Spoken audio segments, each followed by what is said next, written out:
Bueno, ¿y qué les pareció este tema? A veces la pego, a veces no. Es lo que prácticamente nos canta Diamante Eléctrico durante la tarde de hoy. Con esto iniciamos nuestro programa de Venezuela Siempre, Siempre Venezuela, correspondiente a hoy día. Lo hacemos con mucho cariño y mucho respeto para todos ustedes a través de esta señal 1400, 1400 para los tradicionales. Buenas tardes, compañeras, ¿cómo están? Excelente, buenas tardes, equipo y audiencia.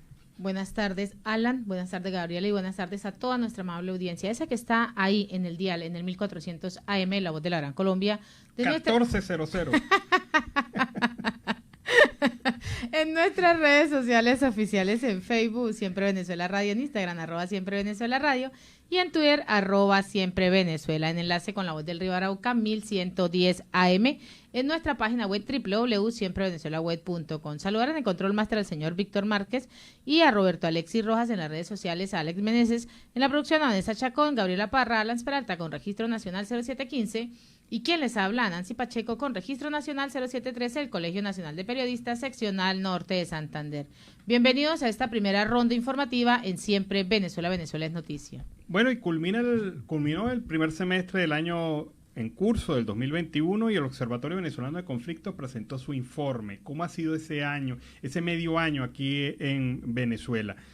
La conclusión es obvia. El Estado no garantiza los derechos sociales de los venezolanos. Las políticas públicas son ineficientes y repercuten en la calidad de vida, en la seguridad y en el derecho a la salud. Por ejemplo, los derechos más exigidos en protestas durante el primer semestre del 2021 fueron los derechos laborales en un gobierno que se llena la bocota y dice que ellos son tienen el presidente de los trabajadores. Presidente obrero, ¿no? El presidente obrero. Bueno, este presidente obrero ha destruido la base económica del país y 1.177 protestas se realizaron durante el primer semestre del año exigiendo derechos laborales.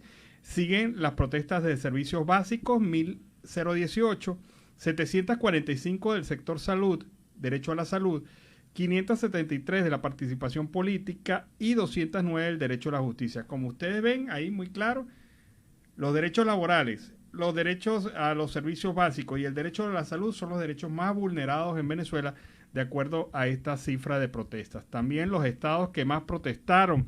Bueno, adivinen cuáles. El Zulia fue el primer estado en las protestas. También tenemos el estado Táchira, el estado Monagas, el estado Miranda, el distrito Capital y también el estado Barinas y el estado Aragua. Son los estados que más protestaron durante este primer semestre del año, indicando también que el tema no es solamente en Caracas, el tema es prácticamente en todo el país. Y en otro orden informativo, muchas madres tienen miedo de lo que se vive en La Vega. Pues la violencia que se vive en la cota 905 y La Vega han afectado a miles de familias, por lo que muchos pues han tenido que abandonar sus hogares, convirtiéndose así en desplazados en su propia ciudad. Y una de esas habitantes es Juana Estrada, quien vive en la parte alta de la parroquia. Enfrentamientos, no lo dejamos salir ni a la puerta por el temor a que le suceda algo. Bueno, imagínate tú, en esa cota 905 también ha dado mucho de qué hablar otros aspectos sociales importantes, entre los que se destacan que este sector de la ciudad capital de Venezuela no estaría mapeada en Google Maps. ¿Okay? Esta es como una zona en crecimiento. ¿En qué afecta esto? Es a lo mejor una noticia un poco tecnológica, pero tiene su trascendencia social de igualdades y de equilibrar todos los espacios. Una persona fue a solicitar un trabajo, vive en la cota 905 y no pudo localizar su casa en el mapa, un prerequisito allí dentro de su trabajo. Al enterarse varias miembros de la Universidad de la UCB en Venezuela de esta situación, empezaron desde hace algunos meses a marcar todos los trayectos de la cota 905 para enviárselo a la empresa Google y ayudar con lo que es el mapeo. Este trabajo tiene un conjunto de alumnos de la UCB de informática, de telemática, y pues se unieron en conjunto como trabajo social ir a la Cota 905 y a muchos otros sectores populares de Caracas a mapear todo este contenido y hacérselo llegar de forma gratuita a Google Maps y empezar esa visibilización de lo que hay allí. Encontraron 50 empresas, 4 temas de salud, de dispensarios de salud, escuelas, que es muy importante que se identifique y se visibilice qué hay allí en ese sector. Imagínate con la herramienta Google Maps en La Vega. Pues está perdido, le dice, cruza a la derecha. Ya. Y allá en la derecha lo que está en la casa del Coqui, tal vez, a lo mejor se la consigue uno de frente. Bueno, con la detención arbitraria de Freddy Guevara se configura la 8ª vez que el gobierno y la oposición, el gobierno de facto y la oposición buscan planes para acercarse, para establecer una mesa de diálogo. Pero la conclusión más obvia que han tenido diversas organizaciones humanitarias es que se produce un efecto de puerta giratoria cada vez que se acercan estas conversaciones. Uno de los analistas de este tema es el Gonzalo Gimiop. Y Gonzalo Gimiop ha dicho, entre otras cosas, que cada vez que hay una posibilidad de diálogo, una posibilidad de acuerdo, se produce el incremento de tensiones. O sea, la estadística está demostrando que se incrementan las detenciones en la medida que se habla de diálogo. Y la conclusión más obvia de todo este proceso es que el gobierno utiliza a los presos políticos como fichas de cambio para fortalecer su posición a la hora de sentarse en una mesa de diálogo. Esto es lo que ha dicho Gonzalo Gimiop, y lo ha dicho en un trabajo que publica en la página editorial Crónica 1, con un trabajo de Galinda Pimentel. Esta información pues hace ver a las claras que cada vez que se produce el llamado al diálogo, el gobierno se fortalece deteniendo más gente. Y esto es un estudio que no se había hecho hasta los momentos y que ahora se está haciendo de una manera más completa. Entonces se demuestra a las claras que el gobierno utiliza definitivamente a los presos políticos para sentarse a negociar en las mesas de diálogo. Y decir, bueno, yo libero, en este momento hay 300 presos políticos. Fíjate que el diputado Freddy Guevara fue el número 300. Hasta el 12 de julio eran 399 y ahora, perdón, 299 y ahora con Freddy Guevara son 300. Para que ustedes vean cómo la estadística también habla de lo maquiavélico que es el gobierno de facto de Nicolás Maduro. En medio de esa negociación, ¿cuántos realmente van a tener esa libertad según el gobierno? Bueno, según la estrategia que están lanzando por debajo de la mesa, porque esa no la lanzan completica. ¿Cuántos de esos realmente? Claro. Es que al gobierno lo único que le interesa es decir, tengo 300 presos. No más. Los cambio por. Es criminal claro. Esta acción del gobierno, es criminal. Es jugar con la integridad de quienes están ahí presos. Es el propio terrorismo. Sí. El terrorismo, ¿cómo funciona? Con el miedo, con el hecho de tener la posibilidad de destruir, acabar, manifestarme de manera violenta contra estas personas que están tras los barrotes. Y entonces empezarán a pensar con sus cálculos políticos que si yo libero a Freddy Guevara y libero a Javier Tarazona, por poner un ejemplo, necesito que ustedes me den tal cosa. Que me liberen las sanciones diplomáticas. Que busquen con los gobiernos extranjeros que persigue a un grupo de dirigentes, sobre todo de Voluntad Popular, que ha sido el partido un poco más esquivo con el tema. ¿Y por qué lo hacen? Lo hacen sencillamente para que nuestra respuesta sea la de la lógica de ellos. Si yo hago eso, ellos van a decir que no van a las elecciones. Y mírenlo bien que ha respondido el país. Cuando en este momento, a pesar de todos los obstáculos, la gente es tan heroica que dice, igual queremos seguir luchando, igual queremos seguir votando, como lo dijeron por allá. Hay obstáculos, pero nosotros queremos votar.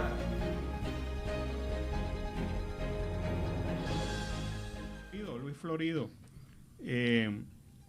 este quizás es el tema maquiavélico, el pensamiento maquiavélico del gobierno de facto de buscar a través de esa vía provocar que sean los factores de la oposición los que renuncien al proceso político electoral. es una alternativa, habrá que analizarla. Seguimos con más informaciones. Y las primarias del chavismo pues están mostrando unas grietas del oficialismo.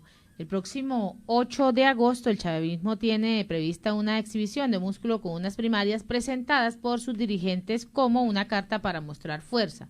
En cambio, pues se han abierto dispuestas que se han dejado ver con claridad en estos últimos días, unas fracturas internas, y se han dado cuerpos de los rumores de estas divisiones que se han venido presentando.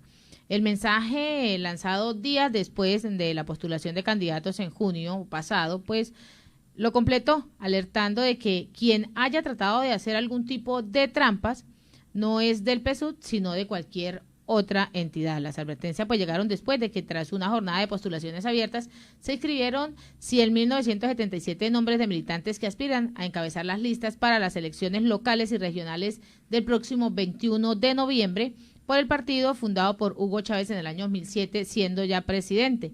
Esto es lo que muestra esa división, y eso es una vieja división, lo que se está hablando, y de la cual está hablando el doctor en Ciencias Políticas y profesor de la Universidad Simón Bolívar, Daniel Bergani, quien ha explicado a EFE que la división interna del PSUV existe desde su misma fundación entre los mismos miembros. Bueno, qué difícil estas circunstancias y estas situaciones, de verdad que sí. Ante la situación que se vive en Venezuela, el gobierno de Estados Unidos aprovechó ese acercamiento que tuvo con el recién nombrado mandatario peruano Castillo, y en esa misma misiva el diplomático estadounidense Anthony Blinken recordaba o le pedía a Castillo mantener la postura que ha mantenido la administración de ese país en función de la lucha que se lleva tanto para Venezuela como para Cuba como para Nicaragua. En una llamada para felicitar a Castillo en nombre del gobierno de Estados Unidos por su victoria en las elecciones, Blinken transmitió a Castillo un agradecimiento a Perú por su apoyo en enfrentar a la crisis en Venezuela, y le decía que para Washington el bloque aliado con el que cuentan con Perú es fundamental para resolver el conflicto. De hecho, le recordaba que Perú ha hecho el protagonismo como sede del Grupo de Lima, que agrupa a los países del hemisferio que no reconocen la legitimidad de Nicolás Maduro. Le invita a continuar con esta línea política, con esta línea ante Venezuela. Vamos a ver cuáles van a ser esas impresiones que el mandatario Castillo pues va a responder con respecto a esta solicitud del diplomático estadounidense. Bueno, y hoy Venezuela estuvo a punto de ganar su primera medalla en los Juegos Olímpicos. Fue en el deporte del tatami, en lo que son los llamados deportes de contacto. Y bueno, ahí estuvo una joven venezolana, Enriquelis, que me sirve a mí como esta historia, la cuenta en realidad Juan José Sayago, periodista deportivo venezolano.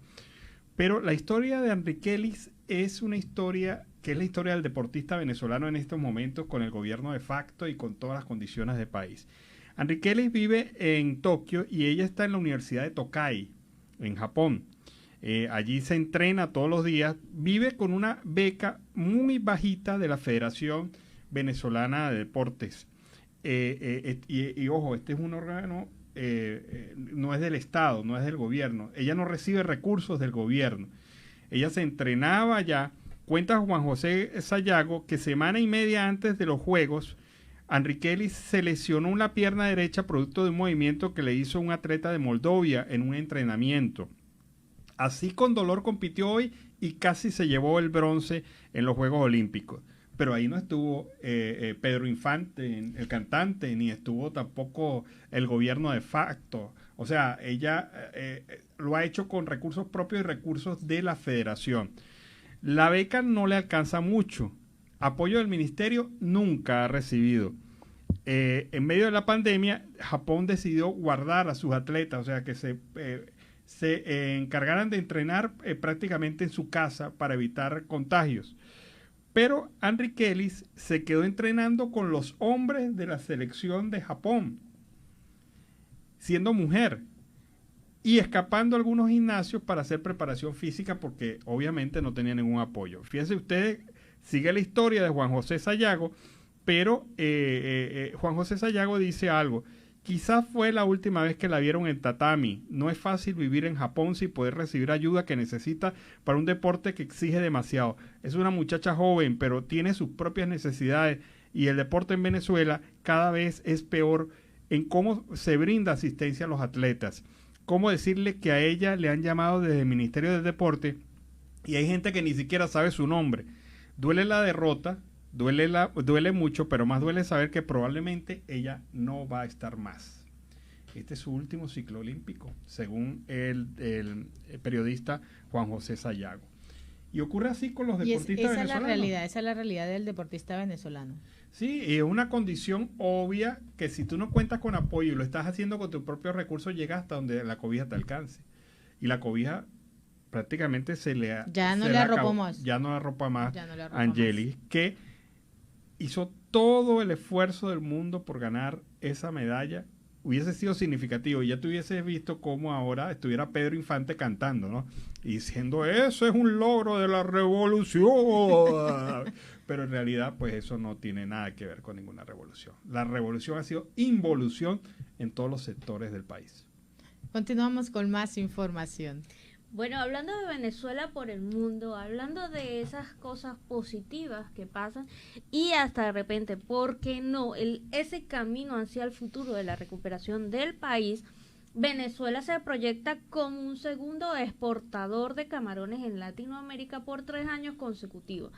La asociación Asoproco, que sería de Camarones Occidentales de Venezuela, informaba que este año va a finalizar con un 21% de crecimiento en la exportación de camarón.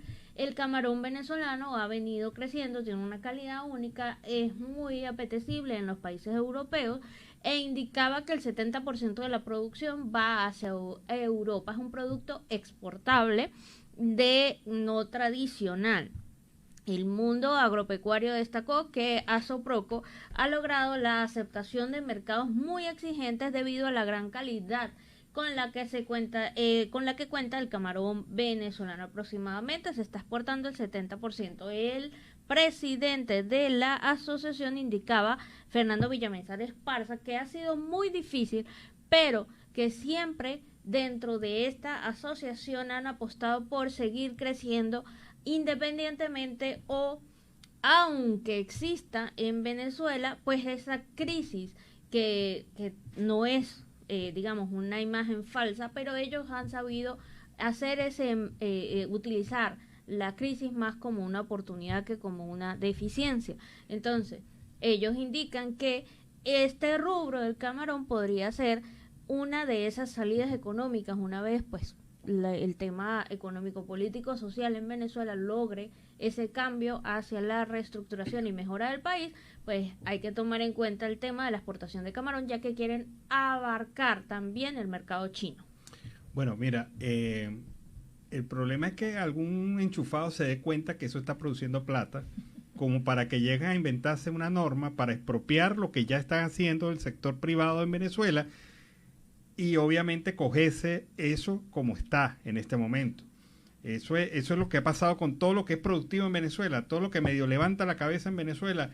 Allí está un enchufado diciendo, ay, pero mire, eso se puede hacer plata ahí, metémosle esto, una prohibición tal, una prohibición aquel, me meten en el negocio, los saco a todos. Eso es así. Y luego después sacan también porque claro, una vez agarran. Es como esa gallina de los huevos de oro, pero que la dejan morir de hambre. Claro, y sí. La reconocen, pero no la nutren, no la llevan a mantenerse. Y ese segundo lugar en exportaciones, tercero. ¿no? Tercer lugar en exportaciones, muy significativo en el momento actual. Más apetecido todavía. Claro, y como están hablando de exportaciones a China, a lo mejor es los enchufados diciendo, no, pero que esto es parte de los camaradas chinos, vamos a expropiarlo, expropiese, dirá alguno. Y en Siempre Venezuela, siempre vamos a una pausa comercial y musical, ya regresamos.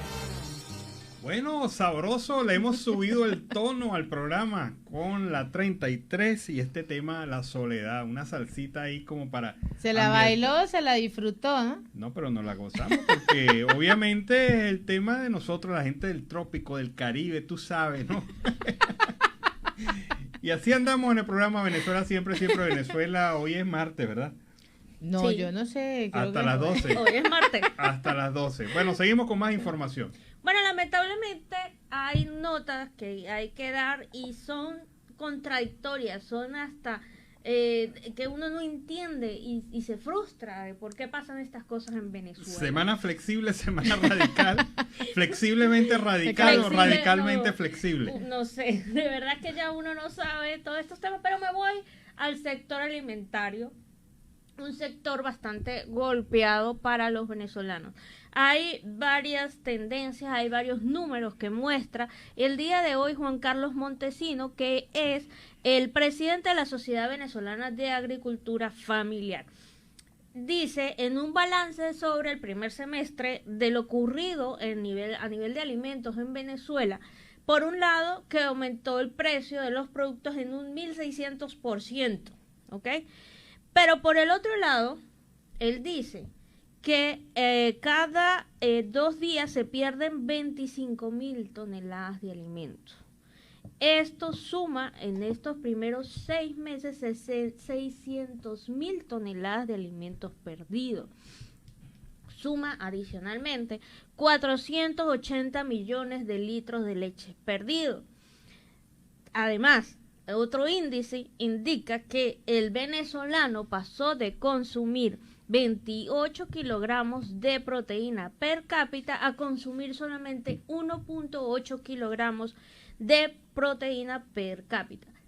¿Cuál es la causa de todo esto? Pues lamentablemente la insuficiencia de gasoil, la insuficiencia de combustible, de gasolina, y él pide que si se solventa eso, realmente se necesitarían 30 millones de litros de gasoil para que esas toneladas de alimentos no se pierdan, para que haya más, oferta, la demanda baje, no siga incrementando los precios a nivel del consumidor final y haya también una consecuencia en una estabilidad económica. Pero de cara a esto, a la escasez de gasoil, de diésel, de todo lo que es hidrocarburos, pues contrasta otra nota en donde se dice que el día de ayer salió un buque a Cuba con este preciado material, con este material que está necesitando el agricultor, el venezolano, el de a pie, el que tiene empresas, el que no tiene empresas, porque el país se mueve con eso. Ese es el combustible, el motor que mueve a Venezuela. Pero, pues, ante las prioridades del gobierno, que es darle oxígeno a Cuba, pues esto seguirá ocurriendo, estos índices seguirán aumentando. Y el pueblo siempre va a quedar como segunda opción o tercera opción dentro de las decisiones del gobierno de facto.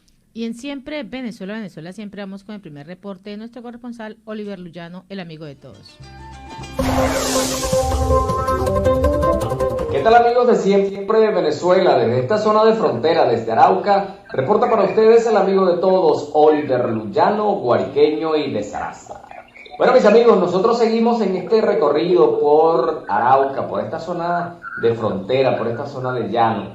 Pero en esta oportunidad vamos a hacer contacto con otra parte de Colombia. Vamos a ir al Huila, donde vamos a conversar con Alexis Cedeño.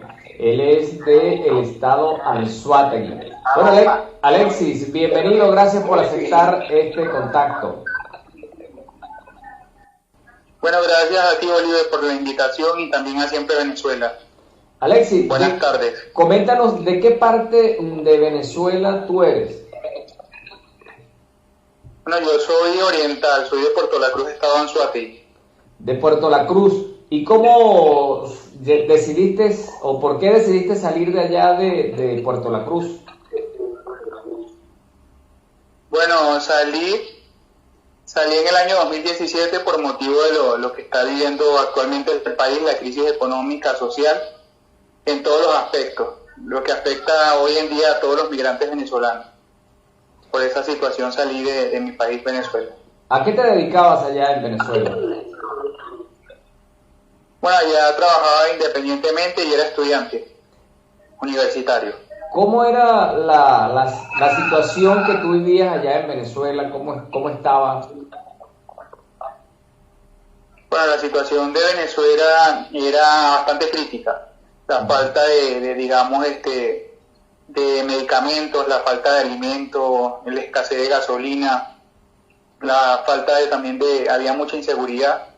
Eran muchos los aspectos que afectaba a uno como nacional venezolano, lo afecta también en su vida personal. ¿Tienes ahorita, Alexis, ¿tienes ahorita contacto con tus paisanos, con tu familia allá en Puerto La Cruz? ¿Qué te dicen? ¿Cómo está la situación? Sí, claro, tengo contacto con ellos. Siempre hablo con ellos por estos medios de comunicación de WhatsApp, Facebook. Y bueno, la situación allá en Venezuela cada día ha ido empeorando. Y pues no se escucha nada de un aliento de que, digamos, que la situación pueda mejorar. Al contrario, hay muchas personas que siguen saliendo, conocidos, familias que siguen emigrando de Venezuela hacia otros países. Allí en donde tú estás, en el Huila, ¿tienes conocimiento de otros paisanos que se vinieron de allá? Sí, claro. Tengo conocimiento de muchos, me consigo siempre en la calle con migrantes venezolanos, por la labor que hago social y humanitario con la ONG, de la cual soy representante legal actualmente. De venezolanos en el Huila. ¿Cuántos asociados tienes allí en esa fundación? ¿Un registro que tengas? Somos ¿me dicen de migrantes o asociados? No, migrantes. ¿Cuántos migrantes? ¿Existe algún registro de migrantes?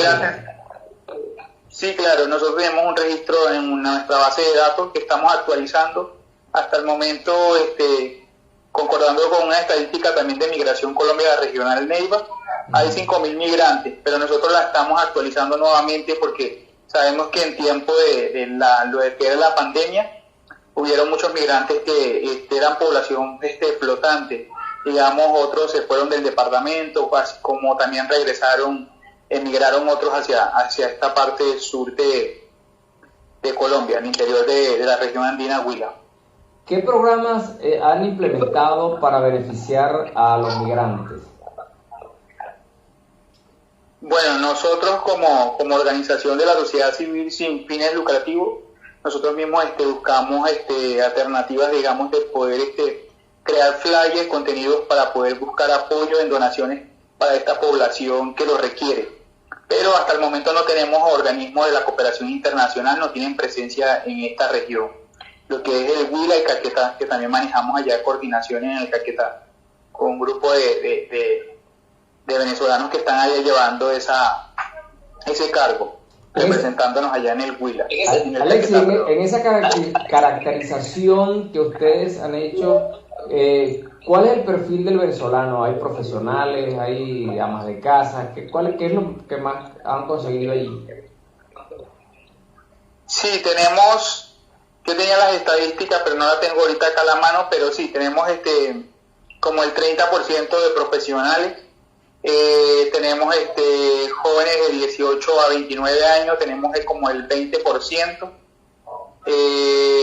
pero sí hay un gran número de migrantes que son profesionales, otros trabajan de manera informal, casi como el 10% tiene el permiso especial de permanencia, y así son muy pocos, pero el gran número son migrantes irregulares, en condición irregular. En condiciones irregulares. Hay otra situación que por lo menos nosotros la vemos mucho acá en esta zona por ser frontera, que es la presencia de venezolanos en condición de calle. ¿Han visto ustedes esta situación allá? No se ve tanto esto acá. Acá lo que sí se ve es como estamos en una parte, por ejemplo, yo, en mi geografía exactamente donde me encuentro, estoy desde el lado sur del Huila, digamos, estoy en vía que comunica lo que es Mocoa, Putumayo con el Cauca. Entonces, son pasos, digamos, que vienen migrantes que vienen bajando de Perú, Ecuador, Pasto, vienen bajando de esas zonas y es zona, digamos, como limita con lo que es Bogotá, el Huila también. Entonces vienen bajando, van caminando, y nosotros hemos asistido algunos migrantes que van por esta vía, que es bastante frío acá, por cierto, este lugar donde yo me encuentro. El tema de los caminantes, ¿sigue la gente caminando en números considerables o eso ya ha bajado un poco? No, ha bajado un poco. No es tampoco, las cifras no son muy altas de los caminantes, pero sí se ve, no se ve como se veía en tiempos de pandemia, que en tiempos cuando empezó la COVID-19 sí se veía en gran número, porque venían, digamos, bajando de lo que era Perú, Argentina, Chile, por la falta de oportunidades y la crisis, pues lo que se presentó, sí teníamos personas que venían bajando de esos lugares. El tema de la vacunación, Alexia, ¿han tenido los venezolanos acceso a las vacunas? Bueno, Oliver, hasta el momento solamente a la población que está regular, tanto la nacional como nuestros connacionales, los que están regular con algún tipo de permiso como salvoconducto, permiso especial de permanencia, algún tipo de visa, hasta el momento son los que están siendo inmunizados. ¿Has tenido alguna información de que los venezolanos, los paisanos en condiciones irregulares, le van a suministrar la vacuna? Bueno, todavía no tenemos una información clara. Lo que sí sabemos es que Estados Unidos hizo una donación para la inmunización de migrantes venezolanos. Cuando hablan de migrantes venezolanos, me imagino que allí incluirán tanto a los regulares como a los irregulares. Es hasta el momento lo que sabemos, pero no sabemos cómo va a ser la distribución y cómo va a ser este proceso de inmunización a los migrantes venezolanos, digamos, a nivel nacional en Colombia. Bueno, Alexis, volviendo al tema, o conversando sobre ti, ¿sientes que este cambio de región aquí donde estás viviendo ahora, sientes que ha mejorado tu condición de vida? Pues sí, claro, yo también, salí de Venezuela como un migrante más, como salimos todos, con la maleta solamente en mano y ya, ni más nada. Y pues tuve la oportunidad de poder hacer la emisión de mi pasaporte, yo cuento actualmente con pasaporte, y tengo el permiso especial de permanencia, Una última pregunta ya, Alexis, ¿en qué piensa un migrante cuando toma el autobús en ese largo trayecto? ¿Qué pasa por su mente?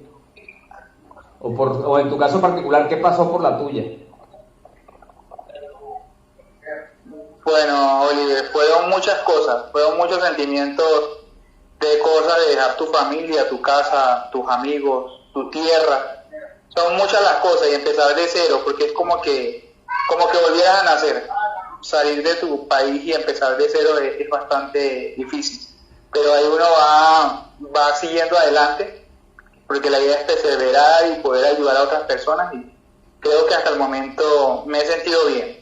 La acogida del colombiano al venezolano, me he sentido bien, gracias a Dios. Bueno, Alexis, gracias a ti por permitirnos compartir contigo estos minutos. Vale, Oliver, muchas gracias a ti y a Siempre Venezuela por la invitación. Bueno, mis amigos, recuerden, quisimos presentarles este testimonio de un venezolano en el Huila, como él describía, es una zona muy fría, tienen alrededor de 5.000 paisanos migrantes, y bueno, lo que podemos decirles es que aportarse muy bien a dar el ejemplo. Recuerden que con su ejemplo no solamente habla de usted, sino también de ese hermoso país que se llama Venezuela. Mis amigos, desde esta zona de frontera, desde Arauca, reportó para ustedes el amigo de todos, Oliver Lujano, guariqueño y de Zaraza. Guariqueño y de Zaraza. Así escuchábamos esta entrevista de Oliver a el migrante venezolano, a esta persona que está también ayudando a otros y colaborando con este tema. En Siempre Venezuela, Venezuela siempre es noticia. Seguimos con más información. El Consejo Nacional Electoral ya dio a conocer el rango en el que estarían las multas si una persona se niega con el servicio obligatorio electoral. Recordemos que esto es para ser miembro de mesa, testigo de mesa, presidente de la mesa, y si no asistes bajo ninguna justificación, pues entonces la multa podría salir entre 15 y 50 unidades tributarias. El organismo también detalló que en algunos casos podría también la ausencia de algún miembro de la mesa llevar a arresto, pero no indicó más o menos cuáles serían esos casos especiales que irían a prisión. Quienes incumplan injustificadamente con el servicio serán sancionados. Razón por la cual hay pues un tema noticioso allí, pero ya eso es un tema de la ley electoral. Siempre se ha establecido una multa para las personas que no justifiquen la ausencia como miembro de mesa. Y en Siempre Venezuela, Venezuela Siempre, nos vamos a una pausa comercial y musical. Ya regresamos. ¿Qué les parece? Simón Díaz, Romance en la Lejanía, y así empezamos este segundo segmento, esta segunda hora de Venezuela Siempre, Siempre Venezuela, como siempre llevándoles a ustedes las noticias con todo amor y todo cariño y respeto para todos ustedes. Y hay una noticia que hay que comentar. Permíteme un segundo, Alan. Nos hemos saludado a Radio Delfín, que se incorpora en esta segunda hora, 1060 AM. Si Alan se queda mirando así como que, permíteme que no lo hemos saludado todavía. Bienvenido a toda esa audiencia de Radio Delfín 1060 AM, a nuestro Control Master, Robinson Cárdenas, a través de este dial, el 1400 AM, la voz de la Gran Colombia, y de nuestras redes sociales oficiales, Facebook, Instagram, Twitter y nuestra página web. Ahora sí, Alan. Saludos a la gente de La Guajira. De verdad que sí, es que esto se ha vuelto muy grande, ya a Guajira, Arauca, norte de Santander, Aruba, estamos en todas partes, afortunadamente. Bueno, y falleció Enrique Planchart, el rector de la Universidad Simón Bolívar, de la gloriosa Universidad Simón Bolívar. El profesor y matemático Enrique Planchart, rector de esta universidad, falleció en la mañana de hoy, según se informó en la Casa de Estudio a través de su cuenta de Twitter.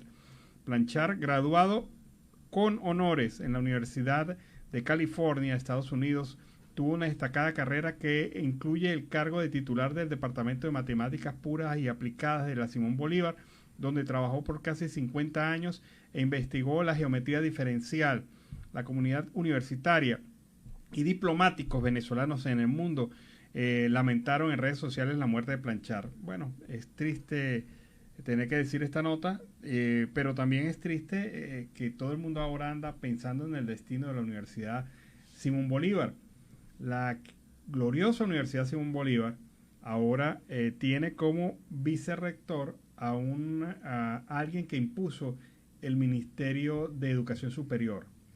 Este no fue una persona elegida por la comunidad universitaria, sino que queda como segundo en la línea, sustituto del profesor Planchart, y ahora pues la gente teme cuál va a ser el futuro de esta universidad, la Universidad Simón Bolívar. Y han hecho de mi arresto y extradición un asunto político. Esto es lo que dice Alex Saab. Pues el barranquillero Alex Saab, supuesto testaferro Nicolás Maduro, acaba de lanzar este tema contra el fiscal de Cabo Verde, José Landín, y su primer ministro, Ulises Correia. En el momento que el Tribunal Constitucional de ese país está a punto de definir si lo extradita a Estados Unidos, pues Saab acusa a los dos funcionarios de ocultar información y de mentir en torno a su proceso. Esto es lo que viene reseñando. También ha dicho y señala que en una larga carta abierta, que a pesar de ir en misión de seguridad e interés nacional del gobierno de Nicolás Maduro, pues fue prácticamente sacado a golpes del avión en el que hizo escala en su viaje rumbo a Irán. En el documento, Saab admite que Irán intercedió a su favor ante el gobierno de Cabo Verde, y ese punto pues inician los ataques contra el fiscal Landín. Además, se vuelve a referir a su captura como un secuestro. Bueno, ¿después de cuántos meses ha dicho Saab que le cayeron a golpe dentro del avión? O sea, eso es lo primero que yo digo, me cayeron a golpe, prácticamente el primer momento de la detención. Y resulta que ha esperado este tiempo para decir, cuando ya no hay prueba material, cuando obviamente nadie le vio moretones a su salida del avión, definitivamente pataditas de ahogado. Señor Saab, déjese por enterado, va para los Estados Unidos y no es de visita, no es de visita. Continuamos con más información.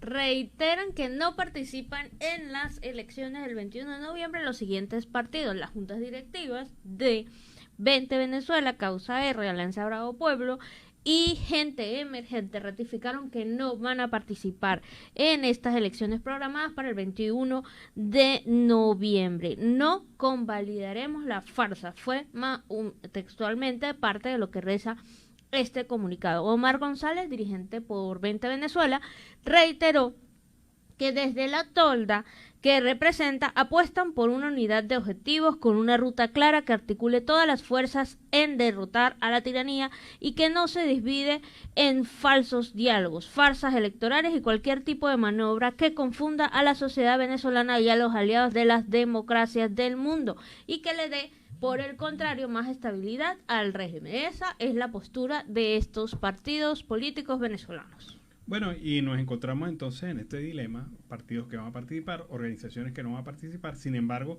Voluntad Popular, que afirma en esta nota que no va a participar, por lo menos Daniel Ceballos de Voluntad Popular va a participar en las elecciones en el estado Táchira. Lo ha dicho, lo ha señalado. Entonces, bueno, ahí quedamos.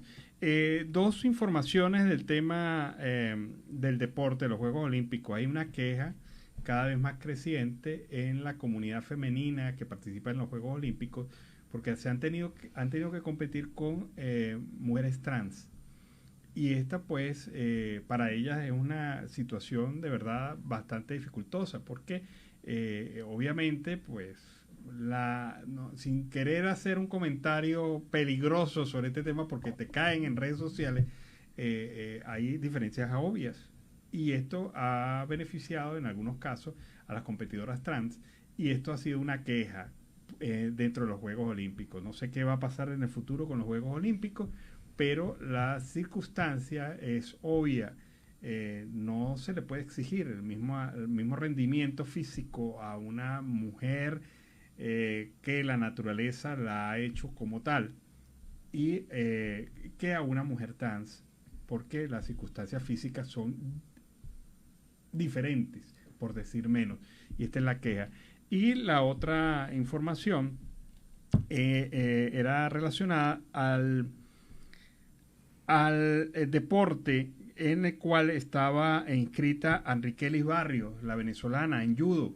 Alguien me preguntaba, tenía la duda de qué deporte había participado Enriquelis Barrios, y Enriquelis Barrios participó en judo. La deportista venezolana que le comentaba estuvo a punto de ganar la medalla de bronce en los Juegos Olímpicos, la perdió, y la historia que comentábamos al principio del programa. Y en otro orden informativo, el pasado 21 de julio, un grupo de 38 diputados de la Asamblea Nacional electa en el año 2015, pues fue citado ante la Comisión Especial que investiga los supuestos delitos cometidos contra la República por miembros mencionados del Parlamento, liderados por el presidente encargado Juan Guaidó. La Comisión Especial, creada por la Asamblea Nacional de 2020, el pasado 21 de enero, pues informó en la cuenta en Twitter que la mayoría de los parlamentarios, sin mencionar un número específico ni nombres, atendió la convocatoria. Sin embargo, ante esta situación, hizo un nuevo llamado para esta semana a los que no han acudido. El presidente de la comisión y disidentes de la oposición mayoritaria, José Brito, indicó en días pasados que serán los organismos jurisdiccionales los encargados de actuar, una vez en la plenaria de la Asamblea Nacional resuelta, pues las responsabilidades políticas que hubiesen en el caso. También aseguró que varios de los diputados que pudieron haber delinquido pues se fueron de Venezuela, y eso pues mantienen paralizados los respectivos juicios en los tribunales. Sí, definitivamente, ¿no? Noticias que uno lee en redes. Seguimos con más información. Bueno, vamos a hablar justamente de esas noticias que uno lee en redes, como lo acaba de decir nuestro compañero Alan Peralta. Resulta que el precandidato a la gobernación del Táchira, Daniel Ceballos, dio un pequeño resumen de las mejores características de los presidentes nacidos en el Táchira que ha tenido Venezuela, ¿verdad?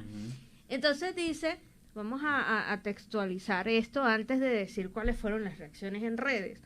Él indica que consideró que todo tachirense que sea político merece reflexionar sobre la historia y en cómo hemos incursionado en la política.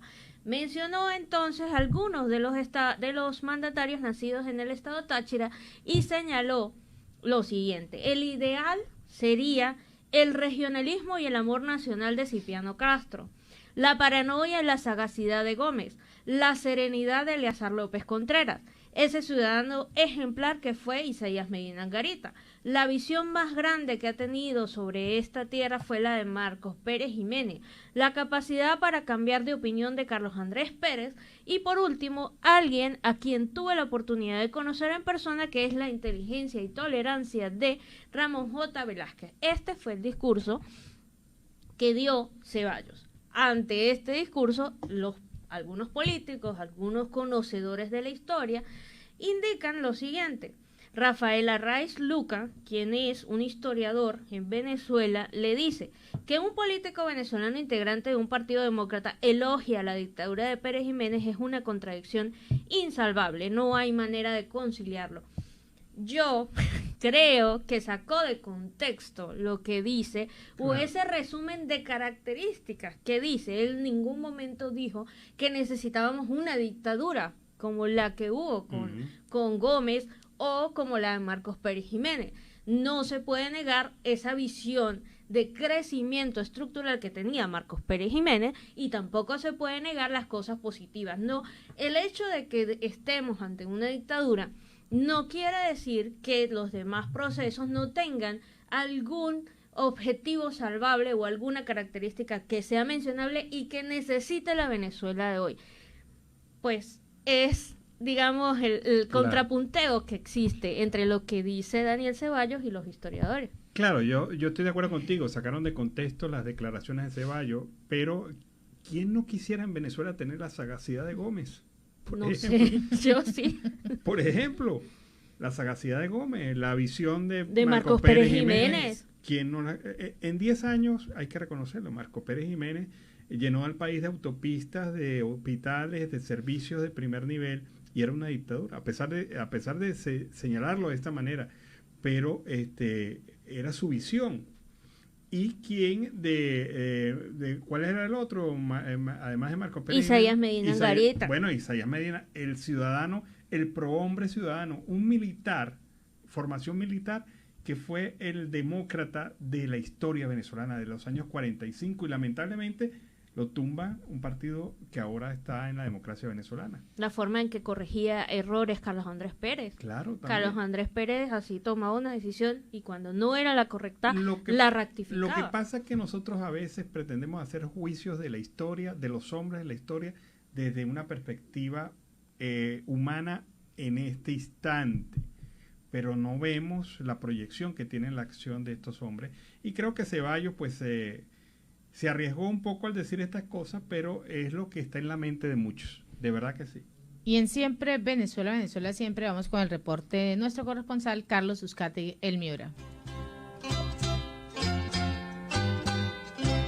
Saludos cordiales y una feliz tarde para todos desde el departamento de La Guajira. Carlos Uzcategui, El Miura, la voz del Caribe, con las noticias que están impactando en la costa Caribe, la costa atlántica, el archipiélago de San Andrés y por supuesto lo más importante, La Guajira. Un saludo cordial a mis buenos amigos Alan Peralta, Nancy Pacheco, Gabriela Parra y a su gran equipo de producción. Ya lo sabe y no lo olvide, escuche, lea las noticias de Siempre Venezuela, Venezuela Siempre por la www.siemprevenezuela.web. Algo asombroso no esperado. Se cancelan elecciones atípicas en Fonseca, La Guajira. Hamilton García se queda en el cargo. La Sala de lo Contencioso Administrativo de la Sección Tercera del Consejo de Estado amparó los derechos del alcalde de Fonseca, Hamilton García Peñaranda, y dejó sin efecto la sentencia del 5 de febrero del 2021 del Tribunal Administrativo de La Guajira que declaraba la nulidad de su elección. Deja sin efecto el decreto 126 del 3 de junio también del 2021 de la Gobernación de La Guajira, por el cual se encarga transitoriamente de la alcaldía de Fonseca a uno de los miembros de la terna presentada por el Movimiento Ciudadano y se convocan elecciones para elegir alcalde. Mi gente, estoy feliz, estoy contento. Y se concedieron los derechos políticos. Vuelvo a la alcaldía del municipio de Fonseca. Se hizo por justicia. Me concedieron en segunda instancia la tutela. Gracias a Dios, gracias. Fueron las primeras palabras del burgomaestre de Fonseca. El fallo, que se da 6 días antes de las elecciones atípicas en el municipio, programadas para este domingo 1 de agosto, lleva la firma de los magistrados Alexander Jojoa Bolaño, Martín Bermúdez Muñoz y Alberto Montaña Plata. Le auguramos buenos éxitos al burgomaestre Hamilton y esperemos que todas las cosas marchen bien en Fonseca. Imponen sanción económica a la concesión Santa Marta para Huachón. Una sanción de 30 salarios mínimos legales vigentes interpuso el Ministerio del Trabajo contra la concesión Santa Marta para Huachón por violación del Código Sustantivo de Trabajo. Así lo dio a conocer el representante legal del Sindicato Nacional, quien indicó que todo esto comenzó en el año 2019 con la fundación del Sindicato de Trabajadores de la Concesión Santa Marta para Huachón, SINTRAC. Esa resolución que emitió el Ministerio del Trabajo, la 0147, es el resultado de una querella interpuesta por SINTRAC. Y lo dijo, que ellos son los representantes legales y los del otro sindicato nacional, Sintrocovial, y vamos encaminados en la misma lucha.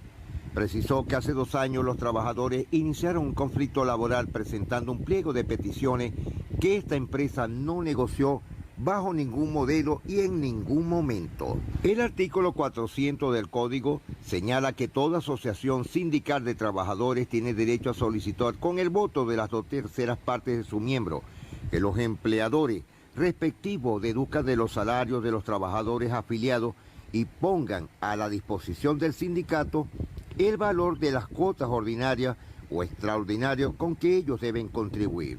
La retención de las cuotas extraordinarias requiere copia autenticada del acta de la Asamblea Sindical en donde fueron aprobadas. Pero para la retención de las cuotas ordinarias bastaría que el secretario y el fiscal del sindicato se comuniquen certificadamente al empleador, al patrono, su valor y la nómina de sus afiliados. Arranca vacunación COVID a internos en cárcel de Cartagena de India. Lanzan el primer foro de ministras y viceministras de Agriculturas de América. Gobierno Nacional invirtió 53.500 millones de pesos en el puente de ferrocarril de Ciénega en el Magdalena. Córdoba, Montería. Secretaría de Infraestructura lo dijo, no se puede continuar con los mismos apagones constantes. Secretaría de Infraestructura hará seguimiento al plan de inversiones para garantizar que se cumplan los plazos. Hoy, varios sectores de Barranquilla y Soledad en la costa Caribe no tendrán servicio de agua potable. Arrancó la vacunación COVID-19 a internos en cárceles. Ocupación UCI está en el 66% en Cartagena. Mejoran las condiciones en el canal de acceso al puerto de Barranquilla. La Dirección General Marítima anuncia que mejoras en las condiciones para la navegación en el canal de acceso está en 8.2 metros de calado. Falleció el dirigente liberal y el gobernador Bernardo Guerra Serna. El gobernador del Cesar debe respetar a los cesarenses, lo dice el congresista Cristian Moreno. A propósito de la crisis del sector salud del Cesar, el representante Cristian José Moreno publicó un comunicado de prensa en el que le pidió al gobernador Luis Alberto Monsalvo respetar a esta población. Llega a Colombia el primer congreso en educación más humana para la primera infancia. Falleció Chiche Corrales, abuelo de Silvestre Dangond. El sepelio del Chiche Corrales se llevará a cabo en el municipio de Urumita a las 4 de la tarde, según informaron sus familiares. Abiertas las inscripciones en la edición número 54 del Festival Vallenato. Este festival se llevará a cabo del 13 al 17 de octubre del 2021. Según el jefe de la oficina jurídica del Cesar, los concejales tienen atado al alcalde de Valledupar. En una polémica entre el Cesar y La Guajira, hay un cuestionado paso de la multinacional CEMEX por el Cesar. La multinacional Cemex ha estado al frente de proyectos de viviendas de interés social en más de 4 municipios del Cesar, en los cuales se han presentado tardanza en la construcción de algunos complejos habitacionales. En Colombia el dólar se dispara y rompió la barrera de los 3.900 pesos por primera vez en el año. Reportan nuevos brotes de COVID-19 en colegios de Córdoba, Sucre. Sucre prepara la elección de los consejos de juventudes. Para participar, los jóvenes podrán inscribirse a través de las listas independientes, partidos políticos u organizaciones de jóvenes. Se inicia la cuenta regresiva para inscribir candidaturas en San Onofre. El municipio tiene 42.599 ciudadanos aptos para la votación. Ley 550, la opción del gobierno para salvar al hospital de Valledupar. Igualmente se planteó en mesa de trabajo depurar la cartera para que se giren los recursos que le adeudan al centro asistencial. Dentro del Plan Nacional de Vacunación cae a mínimos la negativa a vacunarse contra la COVID-19, según el Instituto DANE. Galapa, Costa Caribe, invasiones, un problema que día a día está creciendo en medio del desarrollo. Archipiélago de San Andrés, Isla de Catalina y Providencia. Prohibida la circulación de plástico de un solo uso en las islas. La Corporación para el Desarrollo Sostenible del Archipiélago Coralina expidió la resolución 283, por medio de la cual se regula y se prohíbe el ingreso, comercialización y uso de bolsa y otros materiales plásticos en el departamento e islas menores que la componen. Gobierno ampliará excepciones del sector turístico hasta el 2022 en las islas de Santa Catalina y Providencia. Y arrancó la programación de Emancipación Week 2021 en la Fix Factory Show de La Loma en Santa Catalina. Señores, nos estamos despidiendo. Será hasta mañana. Carlos Ucategui, el Miura, para el programa Siempre Venezuela, Venezuela Siempre. Mil bendiciones para todos y buen provecho. Seguimos en Siempre Venezuela, Venezuela es noticia. Vamos a una pausa comercial y musical. Ya regresamos. Bueno, muchos no lo recuerdan, pero este cantante es Sergio Pérez, cantante venezolano que, bueno, la movió bastante sabroso durante la época de los años 80, 90 y que nos trajo hoy su tema Mueve un pie, mueve un pie. Y así estamos aquí en Venezuela, siempre, siempre Venezuela, en este último pedacito de la torta que ayer se lo comió otro, pero en esta oportunidad pues vamos a digerirlo aquí si es posible. Seguimos en Siempre Venezuela, Venezuela Siempre es noticia. Y la Asamblea Nacional Legítima califica como violatoria al Estado de Derecho de la detención de Freddy Guevara y otros venezolanos por parte del régimen chavista. Vamos a escuchar y a ver. Es noticia. La Comisión Especial de Justicia y Paz de la Asamblea Nacional reiteró que el régimen viola sistemáticamente el debido proceso en el caso tanto del diputado Freddy Guevara como de otros presos políticos.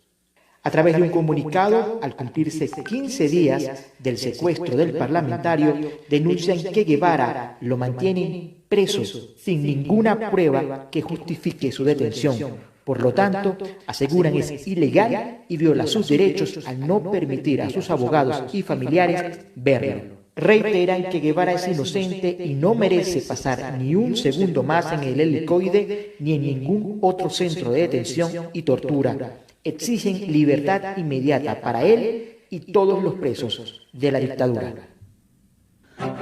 Es noticia. Bueno, por merecimiento yo creo que ninguno de los 300 presos políticos merecen estar presos en Venezuela.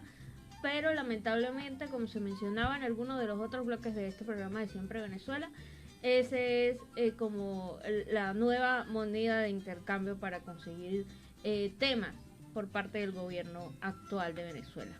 Y vamos ahora a escuchar este segundo reporte que nos envía nuestro compañero Oliver Luyano desde el Arauca colombiano.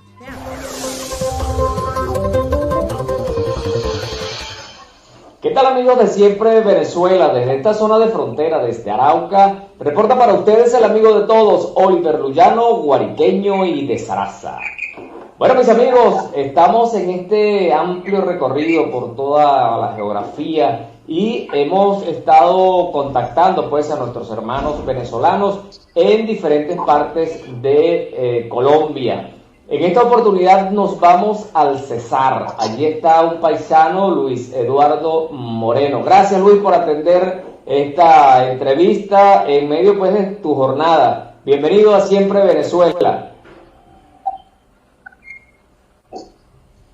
Bueno, sí, muy buena. Muchas gracias, Luyano, por tomarme en cuenta para tu programa. Cuéntanos, Luis, ¿hace cuánto tiempo estás viviendo allá en esa zona? Aproximadamente 4 años y 3 meses aproximadamente ya, Luyano. ¿Y con quién saliste? ¿Con quiénes de tu familia te acompañan allá? Ahorita actualmente sí, de familia mía ya hay varias personas que se vinieron posterior a mí, pues. Yo me vine aproximadamente 4 años y 3 meses, como te dije, me vine solo. ¿Y por qué decidiste venirte de Venezuela? Lo que pasa, Luyano, es que en Venezuela la situación económica era muy fuerte. Cuando yo me vine hace 4 años, yo me ganaba, por ejemplo,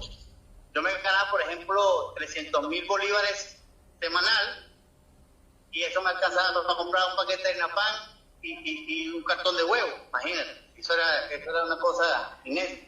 Y entonces, en vista de la situación, yo tenía mucha... ¿Y por qué decides irte al Cesar, a esa zona de Colombia? ¿Por qué? ¿Tenías familia, amigos? Porque aquí en el Cesar tenía unos conocidos que estuvieron en Saraza, colombianos. Tienen una panadería actualmente en Saraza, en Guárico. Y con ellos me vine para acá y yo estuve trabajando con ellos los primeros días vendiendo pan tienda a tienda. Entonces, vendiéndole pan a ellos tienda a tienda. Entonces, poco a poco fui surgiendo, me hice conocer en el pueblo, en la comunidad de Aguachica. Y bueno, y como yo soy constructor natural, empecé poco a poco a ir desviando de la panadería a hacer trabajitos de construcción, y actualmente me desempeño haciendo trabajos de construcción. ¿Cómo te recibió la gente de allá del Cesar? No, mira, muy calurosa, muy buena la gente de aquí, de esta parte del Cesar. Y bueno, a mí no, aquí las personas son muy humildes y están conscientes de la situación que está pasando nosotros los venezolanos, y sí, nos han apoyado mucho, nos han apoyado. También se ha escuchado el cesarismo, esa parte de que el venezolano que viene aquí a joder, pero eso son puras cosas, pues uno que viene a trabajar aquí, viene a trabajar y uno no se para y darle trabajo, y la gente ya va acercando a uno de esa manera buena, pues trabajando. Luis, en este momento estás en tu trabajo, estás haciendo construcción, allí podemos observar, estás con varios compañeros. ¿Qué te dicen los compañeros de la situación de Venezuela? No, bueno, ellos están como ambivalentes ahí, realmente, como que si está bien o está mal, pero realmente la situación está mal. Ellos saben que si uno viene por aquí y deja a su familia, deja su casa, deja sus cosas, es porque obviamente ellos ya están conscientes de que la cosa está mala. ¿Recuerdas en estos 4 años, Luis, alguna situación difícil que te haya hecho pensar en regresar?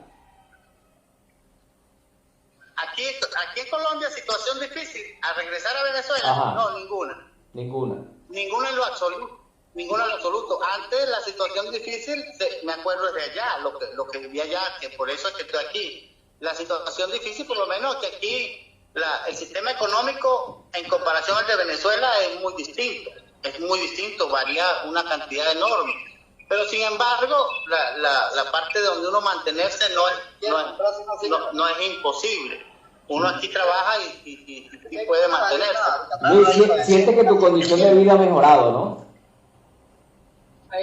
Sí, cómo no, bastante ha mejorado, Luyano. Lo que pasa es que, es como te digo, uno tiene que tener constancia en el trabajo, constancia. El sistema económico aquí lo alcanza uno como te digo, a mantenerse en buena forma. Pues yo cuando llegué aquí estaba flaco, y como puedes ver ahorita yo mantengo una composición gorda, pues es porque la alimentación ha sido también un poco variada, ¿entiendes? Hay una forma de uno tener una dieta más rigurosa que allá en Venezuela. Allá en Venezuela la situación de la alimentación también y un poco las preocupaciones, Luis, ¿no? Era, a veces sentía comer y las preocupaciones no te dejaban salir adelante. Sí, la preocupación, yo tenía mucha responsabilidad puesta y eso me preocupaba mucho, pues yo tenía hijos, esposa y trabajo. Entonces, ¿qué sientes, Luis? Yo cuando me vine para acá, yo dejé un trabajo. Te escucho. Dime. Te escucho. Cuando yo me vine para acá, yo dejé un trabajo allá que ya estaba haciéndolo. Un trabajo que usted lo está haciendo a uno que llaman Guaro Castillo.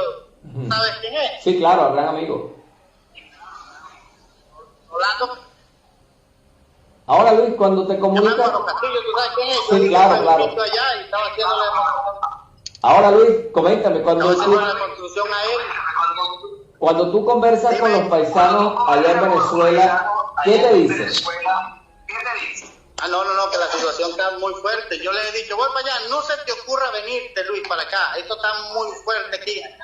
No se te ocurra venirte para acá, que la situación está muy trancada, muy difícil. Estamos pasando hambre, no te vengas, y bueno, y esas cosas. Luis, si tuviéramos que comparar la ciudad donde tú estás con cualquier ciudad de Venezuela, ¿a qué se parece? ¿Qué similitudes tiene con cuál ciudad? Repito, con Valle de la Pascua, más o menos así.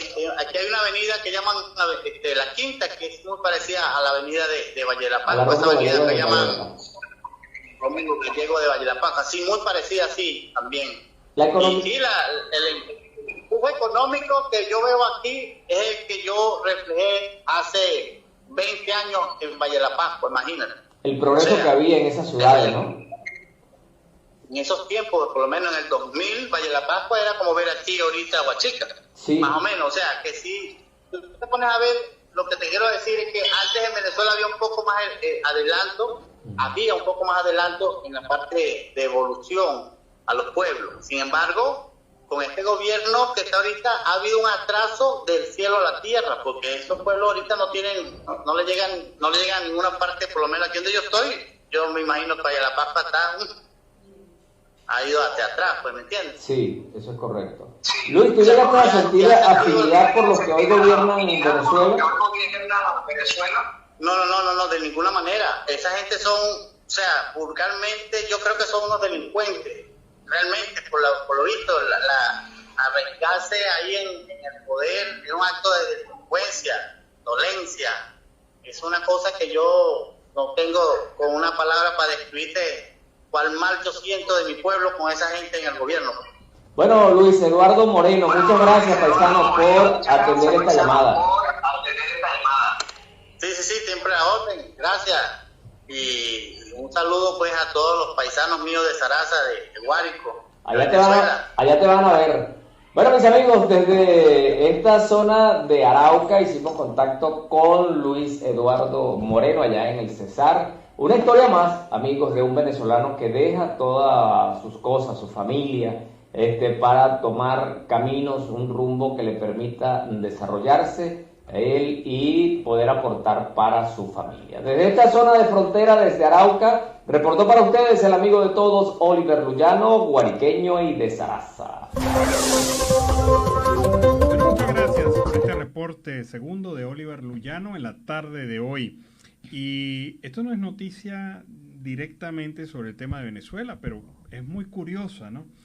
En 10 días han fallecido 5 generales cubanos. En 10 días han fallecido 5 generales cubanos, todos de altísimo rango dentro de la estructura partidista y social en la Cuba de hoy día. Esta situación pues llama mucho la atención. Varios analistas han empezado a ver qué está pasando allí, porque eso recuerda mucho los tiempos de Stalin, en donde hacían unas purgas generales, en donde acababan prácticamente con medio generalato, porque había cambios generacionales y la mejor manera que ellos encontraban era esa, las purgas. ¿Será que hay una purga actualmente en Cuba? Bueno, llama mucho la atención. El tema de Trinidad y Tobago sigue llamando la atención, el tema de la situación de Trinidad y Tobago y el boxeador venezolano Eldrick Sela. El gobierno de Trinidad y Tobago es lo peor que existe. Esto es lo que opina el periodista venezolano Gustavo Azócar, nuestro colega. Negaron la entrada al boxeador venezolano Edric Sela después de su participación en los Juegos Olímpicos. El atleta se convirtió en el primer deportista latinoamericano en competir en el equipo olímpico de refugiados, y para Gustavo Azócar hay que revisar esta situación.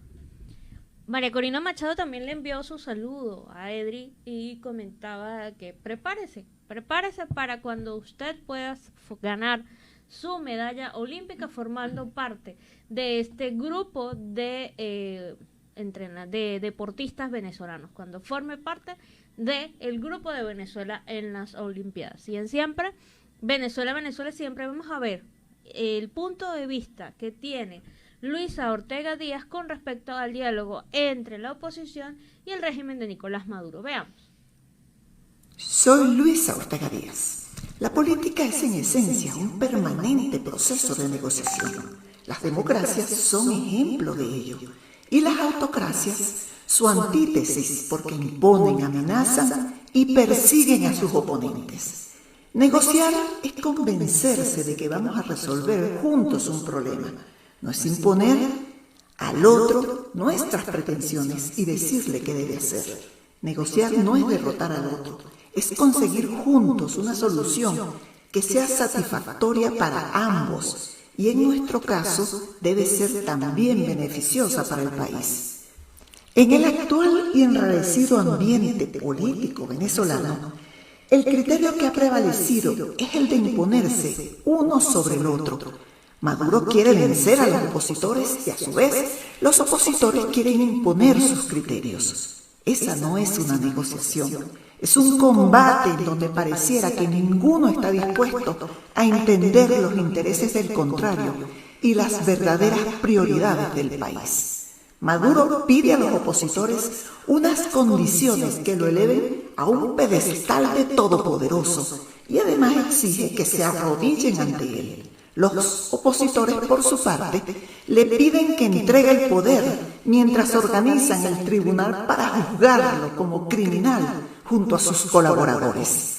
Ninguna de las dos propuestas tiene posibilidades de llegar a buen término por ser visiones completamente irracionales. Maduro pide que le concedan todo antes de comenzar a negociar, justo lo contrario de lo que se hace en las negociaciones.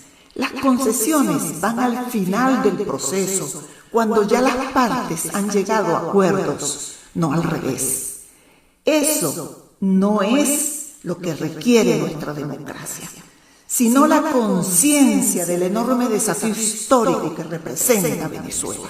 Y así, con esta nota, hemos llegado al final de una emisión más de Siempre Venezuela. Venezuela siempre es noticia, a través de este dial, el 1400 AM, la voz de la Gran Colombia, de nuestras redes sociales oficiales en Facebook, Instagram, Twitter, en la página web www.siemprevenezuelaweb.com.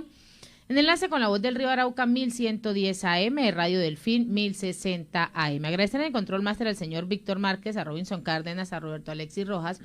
En las redes sociales al señor Alex Meneses, en la producción a Vanessa Chacón, Gabriela Parra, Alan Peralta con Registro Nacional 0715 y quien les habló, Nancy Pacheco, con Registro Nacional 0713, el Colegio Nacional de Periodistas, Seccional Norte de Santander. Hasta la tarde. Hasta la tarde. Hasta la tarde, cuídense.